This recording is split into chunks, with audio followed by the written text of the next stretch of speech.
Let me introduce you to Joey Gotro. Joey lived just outside of Hillsboro, Alabama on April 27th when a tornado changed his life.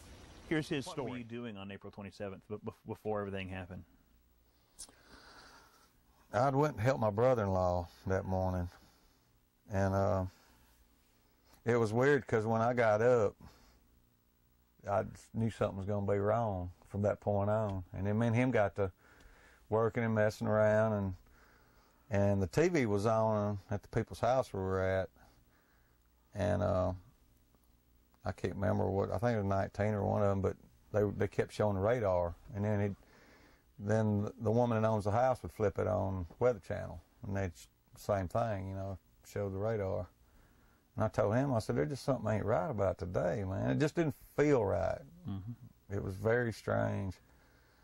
And when I left out here that morning, it was flooded really, really bad.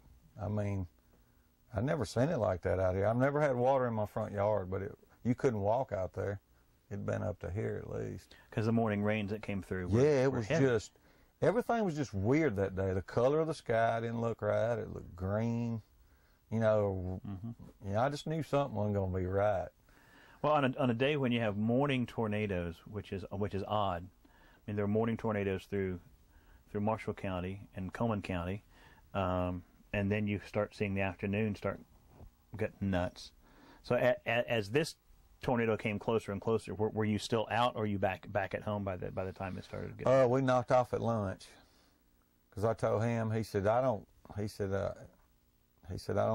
it either, but he said I think we need to take off. So we, you know, because they just kept talking about the weather. And I said, man, this all happened in '74. You know, I was a young guy, but I still remember all that. You know, and it just, I'd just rather be prepared. But when I come home, you know, I ate lunch and stuff, and I went and talked to my neighbors. I said, y'all pay attention to the weather today? Yeah, okay. You know, they didn't take it serious, you know, because what me and you talked about, the old cry wolf effect, which ain't what it is. It's just, you'd rather be cautious as dead, you know. Yeah, there's so many times here in Alabama that there's a tornado threat, but you don't, I mean, days don't exist when you have 40 tornadoes in 11 counties. That's right. It's just unheard of. But the more we watched the weather, the more it progressed, you know. And the phone kept going off. It would tell me if, you know, we'd be under a severe thunderstorm warning, but I think we was under a tornado warning, like what, around, it was earlier that day, and then we were like that from the rest of the time on tornado watch. Yeah, the watch was issued and several warnings. So I just started, and the sky was just really weird. I've got pictures, you know, I got that wall cloud, but I went and sit down with my neighbors and stuff, and I don't know, it was just weird. I had my camera on me. I just knew something was going to happen. I just didn't know what, and I was hoping all that stuff would just blow over. But that ain't the way it turned out at all.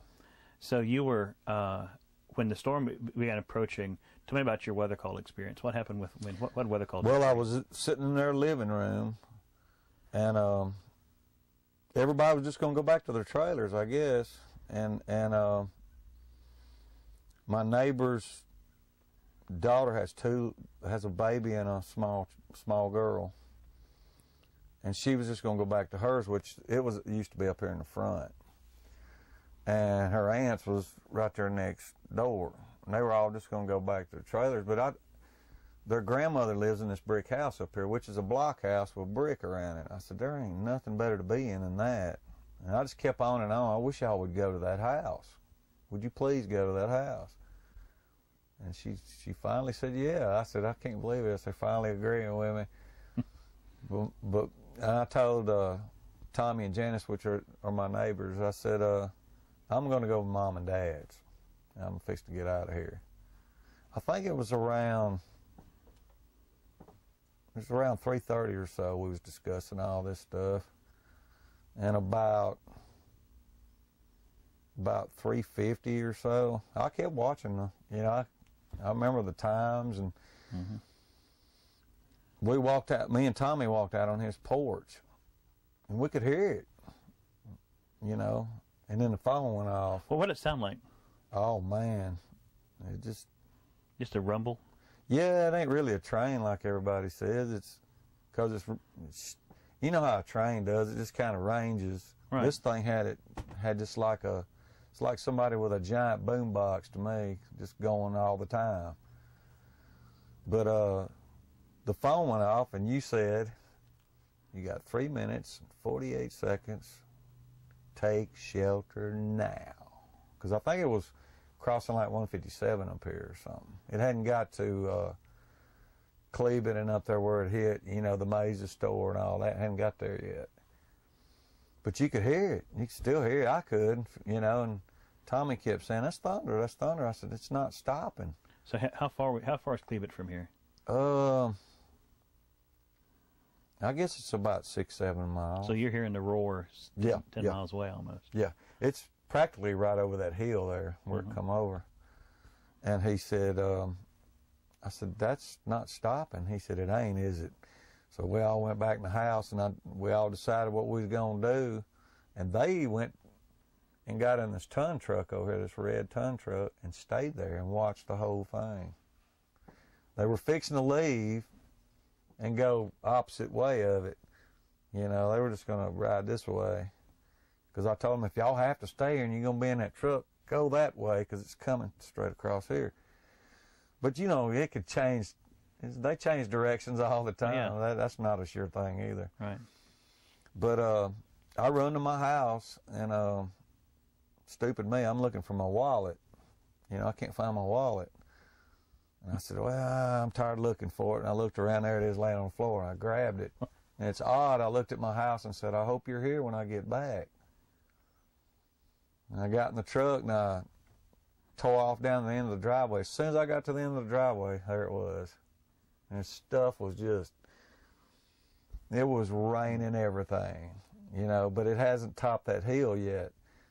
I said, well, I got it beat, you know, I'll just go down here to Mountain Home Road, the next road up, and take a right. And I'm headed the opposite direction. That didn't work. Next thing I know, it's behind me. It's right there behind me. There was a couple in a red S10. They had an article about them in the paper. They got sucked up in it. And a tree caught them when their truck came around, and the truck slid down the tree. That's the only thing saved them. It saved their lives. I think he had a broke back, but she was fine. She went and got help, which is just unreal because the pavement's gone back here in this subdivision. It sucked the pavement off the road. It's just weird. But it got right behind me, and instead of sucking me up into it, it felt like it was pushing me. I mean, I was doing all I can. I was fighting the steering wheel. Stuff was just beating the truck like crazy. And the truck doesn't have that much stuff wrong with it. I figured it would just beat to smithereens. Right. But I was worried about something. The whole time I was driving, I had my head like this where the top is. Oh, right. In case something comes drilling through the window, you know. I said it's probably going to get me anyway. But as soon as I got it, there's a pond down here, a big pond, and there's a hill in front of it where the road goes across like that. And just as soon as I did that, it was gone. I mean, it was that. I mean, that little stretch ain't a minute right up through there driving, you know. And just as soon as I got over that hill, it just went like that, like it just, the truck wasn't doing nothing anymore. And I went to the next intersection at that stop sign, and I took a right. And I had it floored. I was on 2 wheels, I think, headed to Caddo, you know, just as wide open as I could go because I was just scared to death. But once I got up there, the birds were chirping, and it was like I wasn't in any of that, what I just left. I said, man, this is just strange. And I got on Gordon Terry Parkway, and I headed toward Decatur to my parents. You know, I was trying to get there as quick as I could, and I get a phone call, and it's my neighbor's.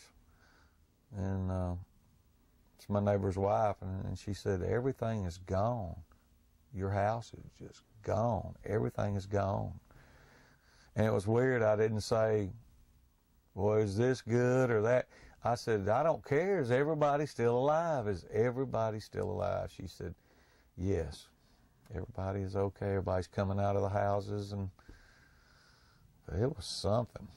So, I don't ever want to go through nothing like that again. But were there any trailers left on this property that were unmoved, untouched? Did anything stay untouched? that trailer right there on that lot, it's still in the same spot. It ain't budged. I don't know how. Everything around here has been either misplaced. There's a double wide over here that I thought was unscathed, but I looked at it the other day, and it's sitting that far off of the foundation.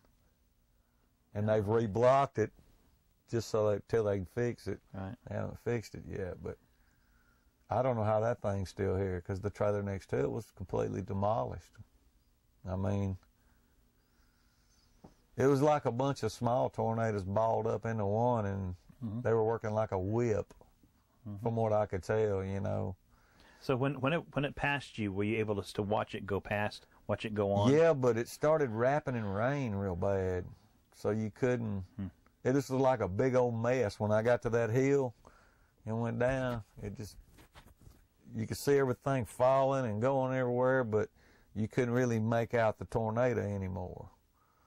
It's as if the rain just started, and the more I got that way when I was going to my parents, the weather got worse and worse and worse, And my dad said, well, let's go out there and see if we can get your stuff. And then, oh my God, it just, funnel clouds were just hanging everywhere, and we couldn't see to even drive. It was raining so hard. And There's a storm. Me and Daddy looked at each other and said, I think we need to just go back. Yeah, there's a storm right behind it, right on it. There's a storm. It was awful. In fact, I think I believe that day, from this area between about here and and East Limestone, there were 8 individual supercells that came over this spot that day. I counted them, and I couldn't believe it. I'd never seen anything like it in my life. But the year leading up to this was really weird too. I mean, I got tons of pictures on my laptop of freaky looking clouds, and just, I don't know, it ain't been normal at all. So why were you trying to go to your parents' house that day? They had a storm shelter, but did someone... I just wanted to get there. I knew it was going to be one of them nights and one of those days. I said, this is just a repeat of '74. I'm going over there. I'm not going to sit in a mobile home. Where that just not just going to be one thread, it's going to be thread after thread. I just knew that, and the pressure. I should tell you that too. That when I was going up that road, it just felt like your skin was just tight. The pressure, and it smelled like rotten eggs. Everybody around here says that. I said, well, that could be from anything, something it picked up in its path, or. I think part of it's ozone too. The mixing of the atmosphere. It's the smell of sulfur. It's a sulfurous smell of some kind. But we were finding stuff out here that come from Haleyville and just all kind of places. It's weird. I found a piece of maize. The store it got hit. I found a big chunk of their sign out here, and there was a couple of cars that. They wind up coming out here and getting out of the fields that nobody knew where they came from. They didn't belong to anybody around here. Wow. It was weird. That thing was just practically carrying everything with it. I was just like, my God, that's powerful. So what if you wouldn't have had WeatherCall that day? I wouldn't be talking to you. Because I'd have went right back in my mobile home like they were going to do. And there wasn't nothing left to it. I probably would have gotten the bathroom and the shower part, and it was in pieces, literally little chunks, pieces. There's nothing left. How many people now that you're aware of around here that didn't have WeatherCall today? Oh, probably. I don't have a whole ton of friends, but I'd say at least 30 of my friends have it now that didn't have it before. Wow. All right. I know for a fact. I know. And some of them got it just as soon as they could get it, It was amazing. It really was, because nothing was working, The tornado done knocked out all the grids out here. That siren even died. It was, You know, I thought it was on a lithium battery or something. No. But it was just going, and it just faded out. When it lost power, it just... And I said, that's really when me and my neighbor reacted, because we heard that. We looked at each other, and we knew that thing's coming. But as soon as I got to the end of the driveway, I was just, it was almost like I was hypnotized for a minute, you know, and I said, wait a minute, I got to get out of here. I can't watch this thing, you know. It was just so amazing to watch, you know. So since then, there's been a shelter put on property here? Yeah, my neighbor's got one that holds 12 people. But there's only like 8 of us right here in this immediate. But most people, a lot of people's just gone. Mm-hmm. They don't want to live here no more. What do you know? What is the top of the shelter green? Yeah. What Lifesaver Storm Shelters of North Alabama? I think that's who it is. Because that's the company when I talked about who I'm working with and nice. Endorsing. Very nice. I was impressed. Interesting, fascinating, huh? I was gonna. They all pitched in and got it, right. And I wanted to pitch in too, but they wouldn't let me because of that how everything went that day. You know.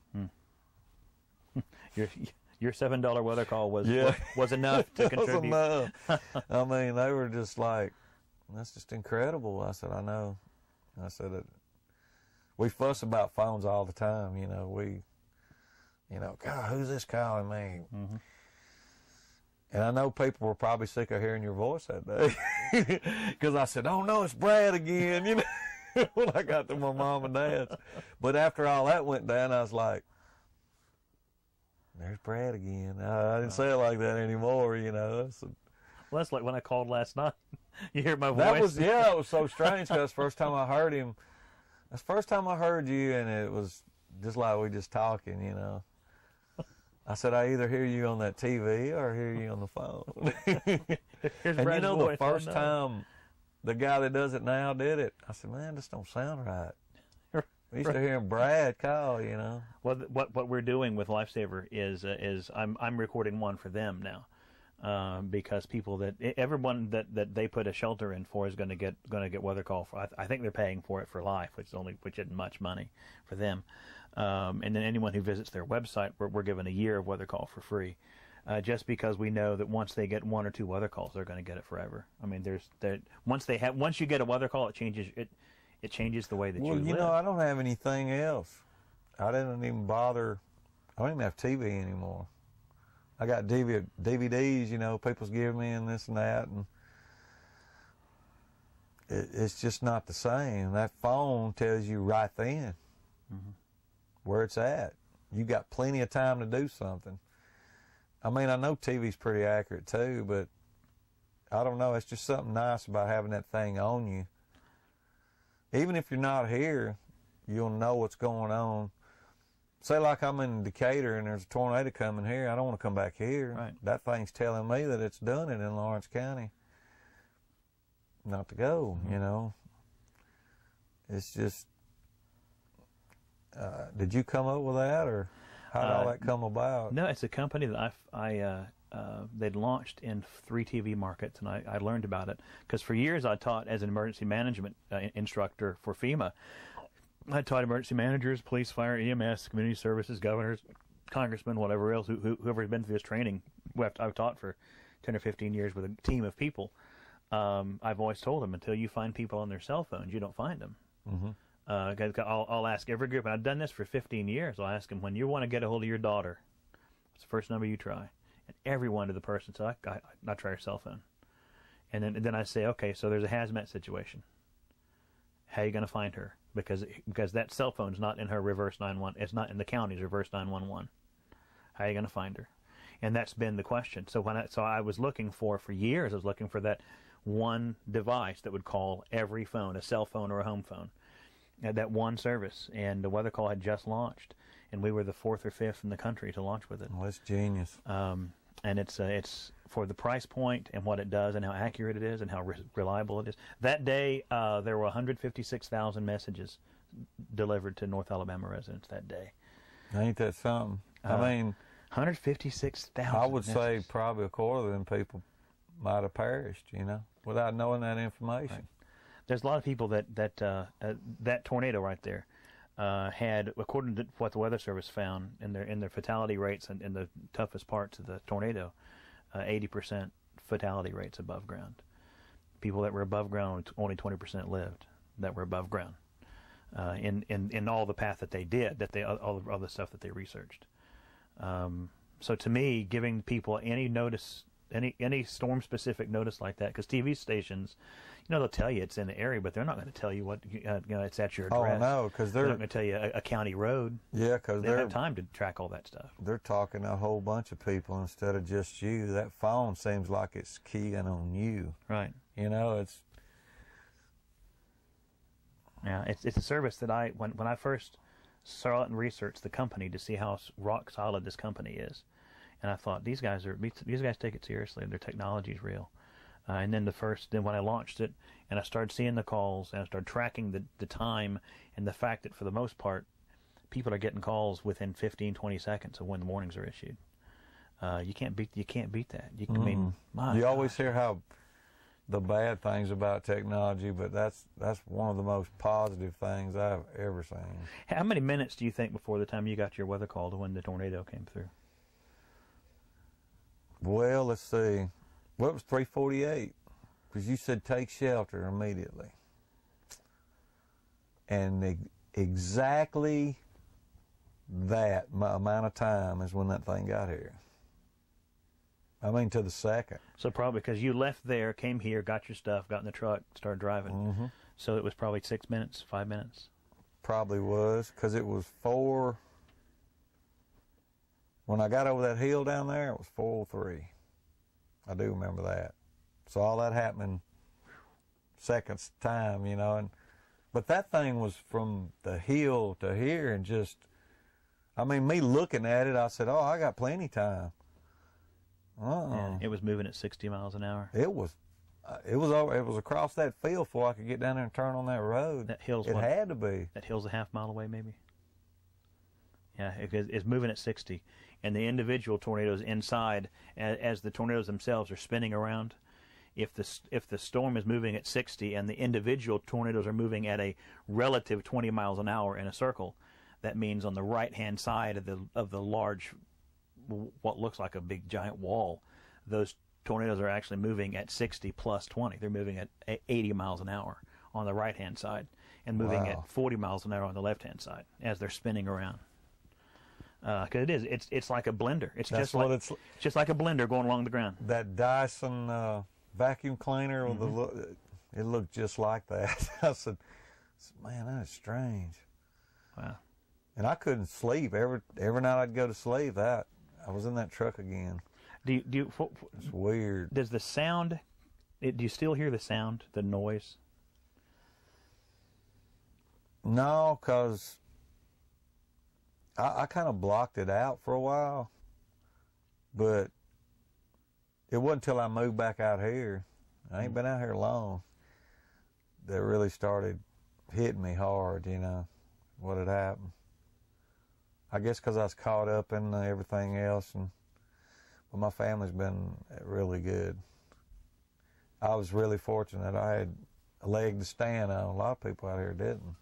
Well, we're gonna because I'm gonna make sure that Randy, your mom, you, I don't know who else is in your family, but anyone with the last name of how do you pronounce your last name? Gautreaux. That's what I thought. All right, because I was thinking Gautreaux or Gautreaux. See, in Louisiana, it's like Smith. Did I say it's Cajun? Yeah. All right, okay.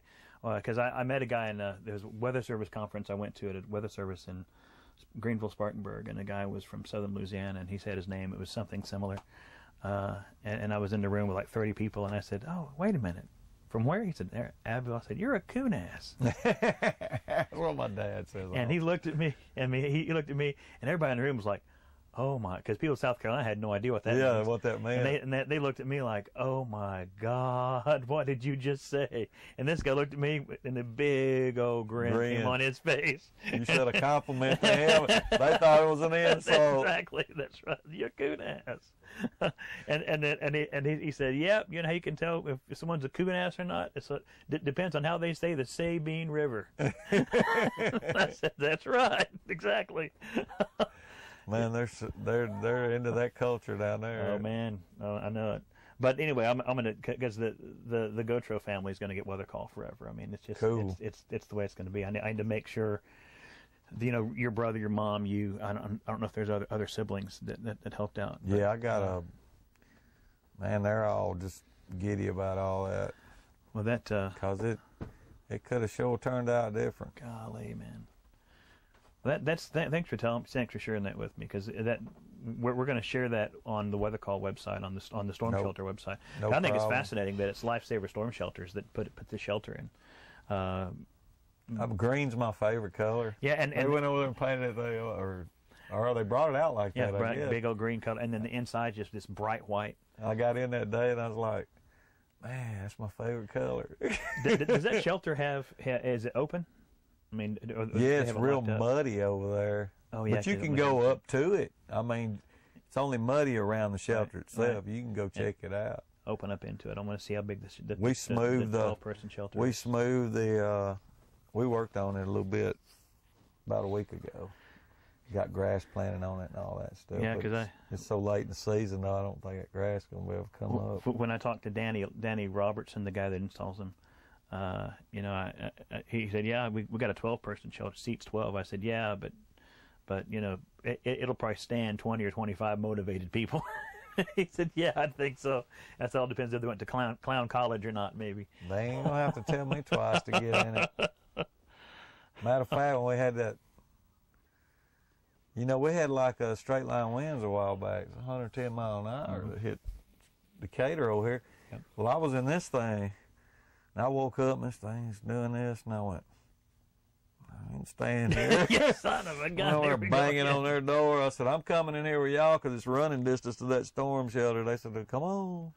Yeah, what I've noticed, and it's odd, and I was talking with the meteorologist in charge of the National Weather Service office in Louisville, Kentucky. He used to be here in Huntsville, and he said, in my years I've surveyed several hundred tornadoes in my life, and almost every time I see a trailer that's been lifted up and thrown, there's a vehicle sitting in its spot.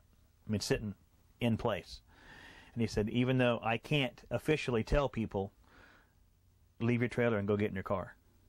He said, I'm unofficially telling people that. If you don't have a place to go, get in your car. Well, it worked for my neighbors. Yeah, because all the buildings were gone. Right. Then you see stories. Then you see cars like those that got tossed a quarter mile, half mile. So you can't tell someone they're safe. I know it. Yeah. Right. Yeah. Exactly. Or if they did, they were launched on the way. Well, they found a guy from Haleyville here. I don't know if y'all knew that. Really? Found his body. Seemed like that was in Cleveland. And I thought it was a bunch of nonsense, but I got a bunch of friends of mine that do EMT out here and firefighters and stuff. They said, no, that's true, dude. We didn't even know that's what that was. Somebody had found what was left of the poor guy's body, and they later did DNA on him and ID'd him as... And Haley was how far? And they said something about that in the Decatur Daily one time. That's 15, 20 miles. Oh, Haleyville? No, it's like 80. Oh, Haleyville. 80, oh, okay. 80, I'm thinking 80 plus miles. Probably around 100 miles. I hear stories of vehicles. That's crazy. Vehicles being tossed 10 miles, which isn't. They're not thrown there. Assessed everything or something. And he was walking around, and we was talking about that. He said, "Yeah, I think that guy his body just stayed in that loop, Just kept recycling. I mean, I hate to use that term, but that's what it was doing. It's kind of the physics term. It's recycling. It's recycling the debris. At that point, he's just debris. Unfortunately, I mean. Well, I hope he went quick. He didn't. Golly, man. Can you imagine a ride like that? That old couple, the Johnstons, that were in that S10, they got sucked up in that thing. They said that thing they felt like it's just gonna go round and round and round. They didn't know what was coming. No. All of a sudden, that tree just boom, and that truck just slid down that tree, and then that tree just took off too. Oh my gosh! Yeah, because it wasn't their time to go. They just slid slowly down the tree. That's gracious. Or that's what I was told anyway. But I know they survived. But they were coming out of Kersland. They had to be just right behind me. I mean, just because it was that close. Wow. And I got up to Piggly Wiggly up here in Caddo, and the guitar player in my band was coming out, and he said, "Man, you look like you just saw a ghost." He said, you know, and I'd gotten home, and we didn't know nothing about the tornado even coming through here. And he's one of them, I think. Yeah, I'm certain he's got WeatherCall now, too. He went and got it, too. I said, well, you need to put that on. You know, I tell everybody, I said, you need to put this on your phone. I said, because it's just a must. Mm-hmm. I'm a firm believer that everyone needs as many notification systems as possible. Yeah. That man, what can it hurt? Right. I mean, it can't hurt anything. If you got a siren next door, have WeatherCall. If you have a weather radio, have WeatherCall. If you have WeatherCall, have a weather radio. Even though a weather radio will drive you crazy, nuts sometimes, it may be that one thing that for some reason your cell phone battery's dead. I kind of miss it because I used to would cut it on every day. You hear the forecast. If I'm in a hurry and I ain't got time to watch TV or something, you know, it's on there. Yep, hear forecast, your current condition. It gives you situational awareness. I know. But I've been really intrigued by the weather anyway, so more so now than ever. I walked nearly the whole path that thing across the street, went all the way up across that hill with my cameras, and it was a lot. Man, it was hot too. I did it in like July. Golly. Because you said that you're walking after with camera, you're taking pictures just crying. Oh yeah, the next morning. Man, it was the next day. Yeah, oh man, that was one of the weirdest days. Was your brother here by that time? Did he come right in? He come the next day because we'd done started cleaning and stuff. Thursday, Friday, Saturday. Yeah. He was getting me some clothes and stuff because we're both the same size. How much of your stuff did you be able to salvage out of your? This shirt. There's just some stuff. Not a whole lot. And then I had a drum set that was probably worth around $12 grand, and it was just a ball. Old Ludwig, 79 Ludwig. Oh my God. I had just restored it, and it's just, that's the first thing I saw. I said, but it's not really in that bad a shape. It's got some broke brackets on it and stuff, but it's nothing like I thought it was. How much did insurance help? And did insurance pay what you thought? Yeah, they've been good. I mean, you know, can't complain about all that. Golly. I didn't have no insurance on my stuff though. See, oh right. Mm-hmm. I should have, but I didn't. I'm a liability guy. Once it's paid off, or I don't care that about it. It's gone. Right. It goes. God didn't want me to have it to begin with. You know, that's the way I look at it. But not the whole house. You know, one time. I didn't mean it like that. So, what's the guy's name that had the shelter installed? What's their first? Do you know their name first? Tommy Letson. Tommy Letson. All right, I have to. And Janice Letson's his wife. They were sitting in the truck the whole time, and I don't know how in the world they survived that. I said, you know, God was looking out for, I think, every one of us around here, except the little Guzman girl that died up there on the hill. That van flipped and fell on her and crushed her. How was she? She was like 12, I think. Golly. Now, you say red truck. That red truck? Is it that? Storm, it already had the crack in it. I just couldn't believe it. It's a heavy truck, you know. Apparently so, and it's not. But it sits slow to the ground though. It's, see right there next to it, where a shop and a big old barn was. I mean, a big old barn. Really? I guess we'll have to go back on Google Earth.